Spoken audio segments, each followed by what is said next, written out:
Hello. This one has not turned nasty yet, by the way. Oh, right. Do you find that society bottlings are conducive to the disassociative state that results in good writing, flow of words?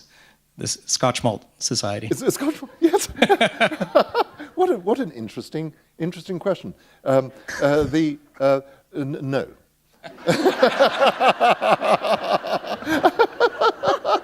The answer must be no. I'm very considerably in sympathy with the Scotch whisky industry.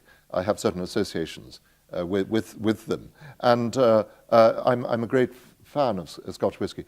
But I would say that writing requires a clear mind, and I think that if you had sampled too many of the society bottlings, or too much of the society's bottlings before you write, then I think things could get a little bit odd.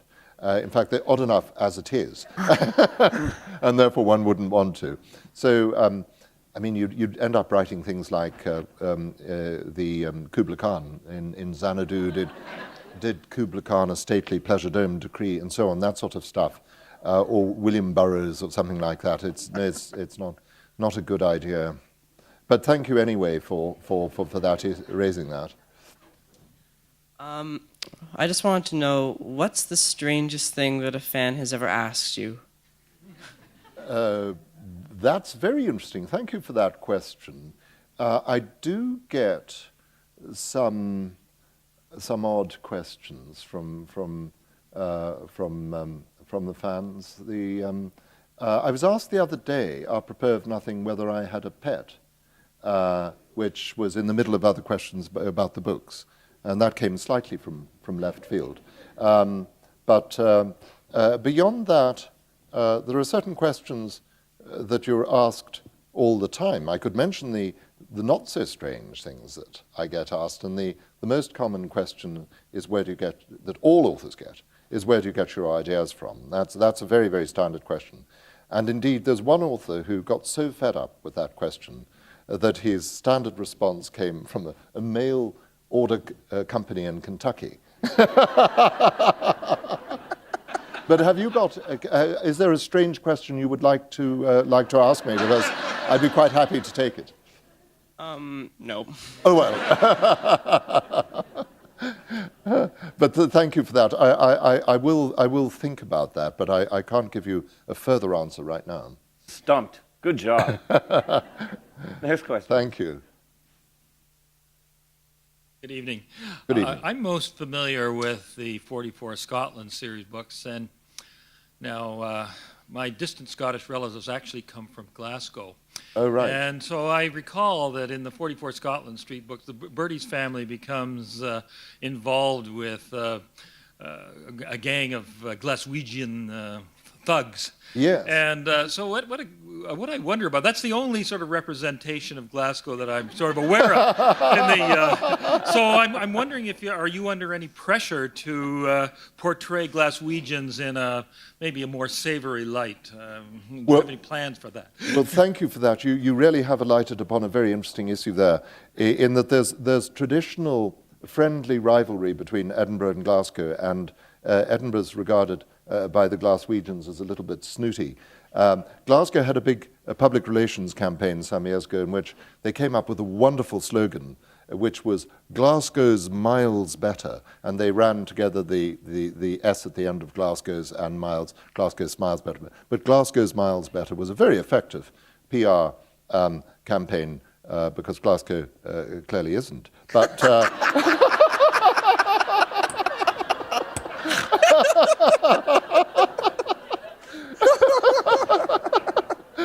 actually, I didn't say that. I mean, that is a joke, Seamus. Yes. Could you get your engineers to remove that reference? Anyway, Be met by unsavory thugs. I will. But in fact, Edinburgh's response, there was a wonderful. Somebody came up with a very funny sticker in response to Glasgow's miles better. There was a little sticker which said, "Edinburgh's actually slightly superior." But the character. No, I mean, I like Glasgow. I'm very fond of Glasgow. It's a wonderful, creative city. It's tremendous fun. It really is, and it is. It's many miles better. But the character, the only Glaswegian character in Scotland Street is Lard O'Connor, who's by way of being an informal businessman, and I've killed him off. He came to Edinburgh to go to a coffee bar and meet people in Edinburgh, and he fell downstairs, and that was the end of him. And the reason why I actually removed him was that I'd seen a picture of a Glaswegian gangster's funeral, and they go in for big funerals. When Glaswegian gangsters die, it's a terrific event, and they go in for big flowers and plumed horses and, you know, the full show. Wonderful, wonderful performance. And this was a picture of... Almost Irish. Well, yes, well, I wasn't going to say that, but you said I can it, say so, that. Yeah, you can say it. You know, your name being a Glaswegian name, so that's...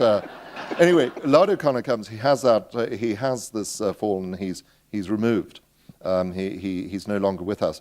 And so I wanted to describe his funeral, which is a very good one. And they have these floral wreaths in which they spell out a message. And he has various messages spelt out in flowers.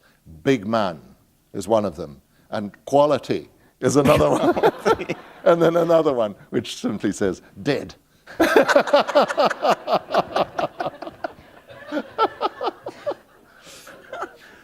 And I believe this will be, I think this will be our last question. I want to compliment you on your children's books, the Kimbo series and the Harriet McBean series. My daughter's not here, but she's a great fan.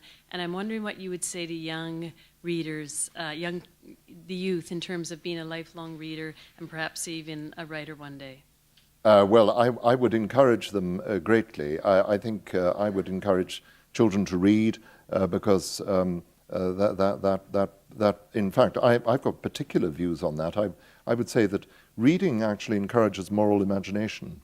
And that's the only way, it's one of the main ways in which we actually grow the moral imagination. And if children don't read, then their moral imagination is stunted, and they can't appreciate the feelings of others to the same extent as a child will if the moral imagination has been developed. And it's an awful feeling when you meet somebody who doesn't have moral imagination. You know, we do meet them in this life, people who actually really are incapable of understanding the pain of others and the aspirations of others. Yeah. And that's a failure of moral imagination. And really, children's books persuade children to develop that, and they can do it in a very easy, palatable form for the child.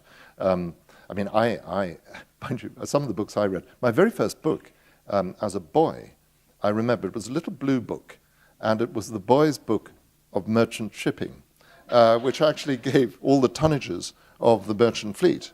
And I was fascinated. Now, I don't think that expanded the moral imagination. Then I had a wonderful book. My second book was a wonderful book, which is still in print. You occasionally see it. It's a Ladybird book, called Ginger's Adventures, about a dog called Ginger. Yeah, do you remember Ginger's Adventures? Irish Retriever, I believe. No, well, he was a funny sort of dog. No, he wasn't. You had the Irish version. He was an Irish Retriever. He was an Irish Retriever. But in fact, yours is a Scottish Terrier. Yeah. No, I remember he was a Spaniel, but that might be just different perceptions of the past. I think we'll need to talk about this later on, because, you know, what I saw as a Spaniel, you may have seen as an Irish Retriever. I think I was right, but nonetheless. But Ginger's a dog anyway, we're great. Ginger was a dog, and he lived with a boy called Tommy, and he had an idyllic life on the farm. And there were ducks and ponds and everything. Absolute picture of Eden. And then Ginger has a great misfortune. He's sent off to London to live with a girl. And the next thing we see, Ginger on silken cushions in a London flat and leading a terrible existence. And with the girl spoiling him, and it's all very girly. And then Ginger breaks out and runs back to the farm, and he's reunited with Tommy. Now, what sort of message does that send? Talk about moral education there, yes. Tremendous. Oh, the back of my head hurts. And I'm sure I'm not the only one. thank you so much for spending an evening with all of us here. Thank you. Thank you. Thanks, Seamus. And so